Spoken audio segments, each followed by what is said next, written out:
हाड़ौती में किसानों को हो रही खाद बीज की किल्लत व सिंचाई के लिए नहरी पानी छोड़ने की मांग को लेकर कांग्रेस 28 जुलाई को कोटा में विशाल प्रदर्शन करेगी। यह निर्णय आज पूर्व विधायक प्रहलाद गुंजल के नेतृत्व में हुई शहर व देहात कांग्रेस के कार्यकर्ताओं की बैठक में लिया गया।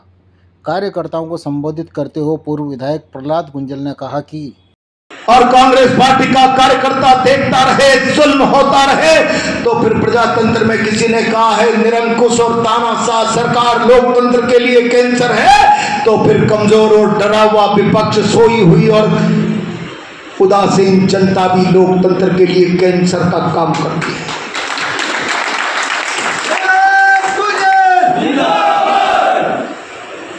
आज मैं हिंदुस्तान की जनता को उदासीन और सोई हुई नहीं कर सकता। आज इस शासन ने अपने आप को डेमोक्रेसी से ऊपर समझ लिया, इस तरीके का टेरर पहुंचा दिया, इस तरीके का भय हिंदुस्तान की जनता में बैठा दिया। कोई अगर बोलेगा, मुंह खोलेगा इस राज के खिलाफ, तो उसके खिलाफ इतनी बड़ी शक्ति की जाएगी कि रोजी रोटी से बेदखल कर दिया जाए। पिछले दिनों मैंने कार्यालय पर कांग्रेस के कार्यकर्ताओं को कहा था, केशवपुरा में एक मोची जो सड़क पर पट्टी बिछाकर बैठता है, बूट पॉलिश करता है, बरसाती टाट पट्टी की चटाई बिछा के, उससे कहा क्या चल रहा है? बोला बुलाइए मत, बोल दूंगा तो संकट हो जाएगा, बुरा हो जाएगा। तब किसी समझदार ने कहा तू केवल चटाई पर बैठा हुआ है, बूट पॉलिश करता है, जूते काटने का काम करता है, तेरे जैसे गरीब का बोलने पर क्या बुरा हो जाएगा? कौन सा तेरे जीएसटी का, इनकम टैक्स का छापा आ जाएगा?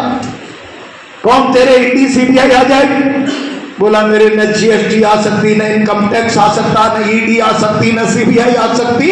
अगर मैंने कुछ बोला और के कार्यालय खबर चल गई, मोची कुछ बैठा सही बातें कर रहा था, तो केडी आएगी और झटकार कर मेरी दरी पट्टी उठा के ले जाएगी और मेरे सामान को नाली में डाल जाएगी।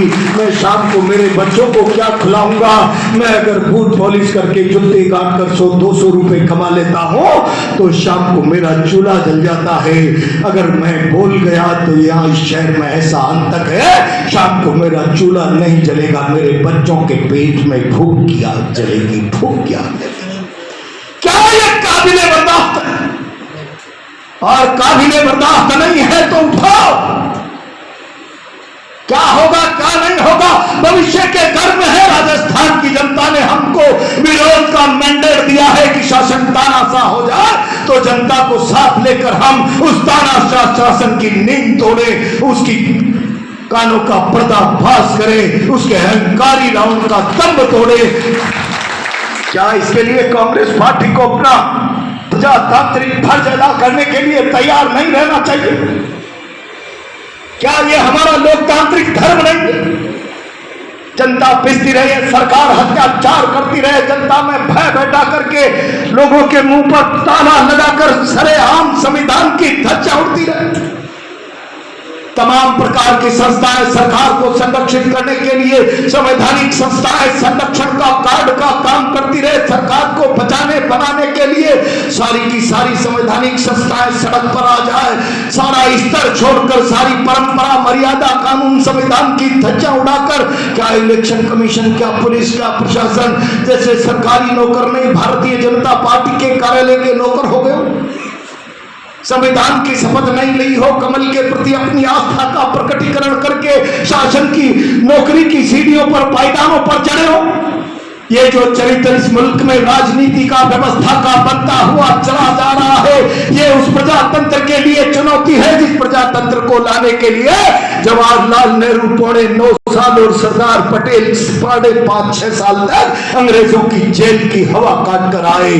अपनी जवानी के 9-10 साल जिन्होंने जेलों में दिया, यह उस प्रजातंत्र का खुला मजाक है, बंदा मजाक। जिस प्रजातंत्र को लाने के लिए दक्षिणी अफ्रीका से लेकर हिंदुस्तान की गली गली तक अंग्रेजों तुमने मेरे भारत के तन बदन के समृद्धि के कपड़े उतार दिए। मेरा भारत जब तक आजाद नहीं हो जाएगा, मेरे तन बदन के बैरिस्टर के सूट को खूंटी पे टांग कर रखूंगा और एक लाठी और लंगोटी में हिंदुस्तान में घूमूंगा।